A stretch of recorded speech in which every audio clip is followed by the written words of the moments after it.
কি করছো তুমি? ইঞ্জেকশন নিয়ে খেলছি। ইঞ্জেকশন নিয়ে খেলছো? বাবা, আর তুমি এখন স্কুল থেকে এলে? হ্যাঁ। স্কুলে যেতে ভালো লাগে? না। ভালো লাগে না? না, ভালো লাগে না। কেন? পড়াশোনা করতে হয়। পড়াশোনা করতে হয় তো স্কুলে গিয়ে পড়াশোনা করতে হবে না? তুমি খেলো তো স্কুলে গিয়ে? তাহলে বন্ধু আছে, তাহলে ভালো লাগে না? না, তাহলে কি করতে ভালো লাগে? বদমাশি করতে ভালো লাগে। বদমাইশি করতে ভালো লাগে? ও, তাহলে পড়াশোনা করবে না? তাহলে কি করবে? শুধু সারাদিন বদমাইশি করবে? তুমি কোন স্কুলে পড়ো?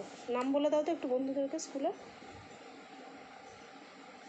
স্কুলের নাম হলো ড্যাফোডিলস। ড্যাফোডিলস।